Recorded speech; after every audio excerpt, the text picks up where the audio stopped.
गुरु बनाया था। मैं धन सतगुरु में सच्चा सौदा में गुरु बनाया था गुरमीत राम रहीम को। जैसे कि आपने बताया कि हमने सच्चा सौदा में गुरमीत राम रहीम को गुरु बनाया, फिर संत रामपाल जी महाराज जी की शरण में आने की क्या जरूरत पड़ गई?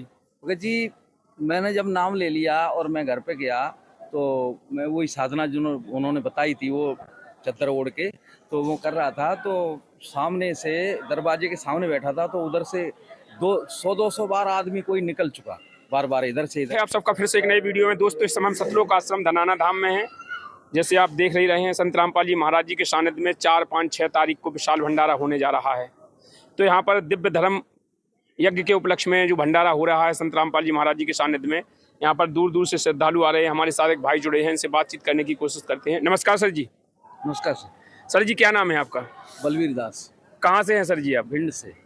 सर जी, आप भिंड से हैं और भिंड से चल के आप यहाँ पर हरियाणा में आए हैं। इससे पहले आप कोई भक्ति साधना करते थे? हाँ, यही भक्ति साधना करते थे जो जगत में जगत के हिसाब से हो रही थी। कोई गुरु बनाया आपने कभी जीवन में? हाँ, गुरु बनाया था। मैं धन सतगुरु में सच्चा सौदा में गुरु बनाया था गुरमीत राम रहीम को। जैसे कि आपने बताया कि हमने सच्चा सौदा में गुरमीत राम रहीम को गुरु बनाया, फिर संत रामपाल जी महाराज जी की शरण में आने की क्या जरूरत पड़ गई?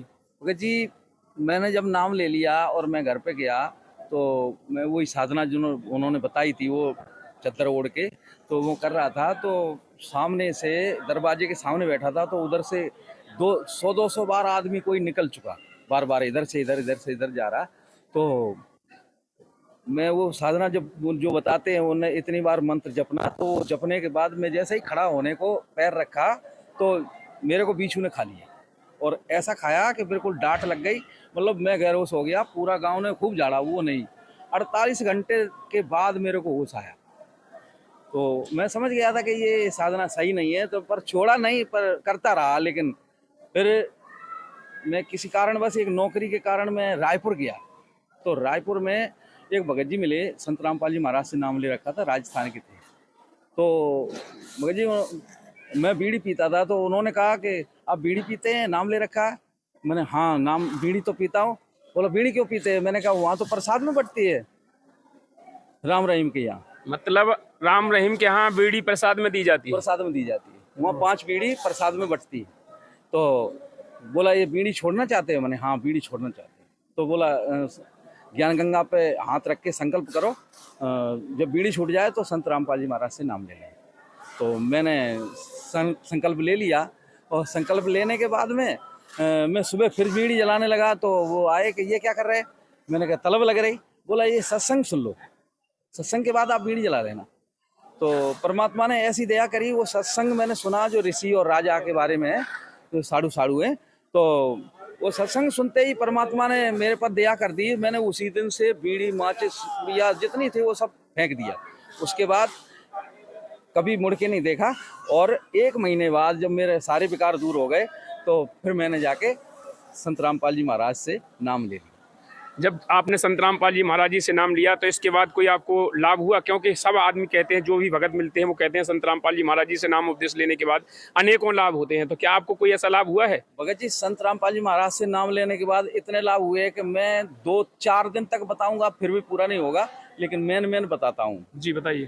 तो एक बार मैं घर से मोटरसाइकिल लेके निकला तो दरवाजे के पास में गिर गया और मैं बेहोश हो गया। बेहोश होने के बाद मैं अस्पताल में गया तो डॉक्टर ने कह दिया ये नहीं यहाँ ठीक होगा, ग्वालियर ले जाओ। तो जब तक घर वालों ने प्रार्थना लगाई गुरुजी से, तो एक डॉक्टर वहाँ अंदर बैठा था, उसने कहा मैं ठीक करूँगा। और उसने मेरे को देखा और इंजेक्शन लगा दिया और मेरे को होश आ गया। और होश आने के बाद उसने कहा जाओ तुम्हारी छुट्टी, तुम ठीक हो गए। और 2-4 घंटे में मैं घर वापस आ गया, जबकि कोई हालत नहीं थी। सबने मना कर दिया था कि ये ठीक नहीं होगा, इसे ग्वालियर ले जाओ। और भगत जी, दूसरा लाभ, मेरे परिवार वालों ने मुझे गांव से निकालने के लिए सबने पूरी साजिश बनाई कि इसको गांव से निकालो, ये तो भगवान की पूजा नहीं करता है, ये नास्तिक कर देगा सबको। तो उसके बाद में पानी बिजली सब बंद कर दिया, 2-4 दिन हो गए। फिर मैंने संत रामपाल जी महाराज से अरदास लगाई, बोला परमात्मा दया करेंगे। तो फिर एक दिन पैसे भी खर्चा हो चुके थे डीपी धराने के लिए और मतलब परेशान भी हो गया था। तो एक दिन परमात्मा ने मैं स्वयं दर्शन दिए। मैं खेत पे बोला, बलवीर तेरे सारे संकट दूर हो जाएंगे। मैंने दंडोत किया, मालिक ने कहा आप टेंशन छोड़ दो, सारे संकट दूर हो जाएंगे। तो उस दिन से ऐसी दया करी परमात्मा ने कि कुछ पूछो ही मत। सारे गांव से बिल्कुल अलग दिखाई देता है कि ये संत रामपाल जी महाराज का शिष्य है। जो दर्शक आपको देख रहे हैं उनके लिए क्या संदेश देना चाहते हैं आप? संदेश तो हम क्या देंगे, एक करबद्ध निवेदन कर सकता हूँ कि संत रामपाल जी महाराज की शरण में आओ और अपना कल्याण करो। जैसे कि कोई संत रामपाल जी महाराज जी से नाम उपदेश लेना चाहे तो कैसे ले सकता है? कई एक चैनलों पे सत्संग आता है तो उसमें एक पट्टी चलती है, तो उस पर नंबर है, उस कॉन्टेक्ट नंबर से पता करो, वो नामदान सेंटर का पता बताएंगे और वहाँ से आप नाम ले सकते। धन्यवाद सर। सच्चाई।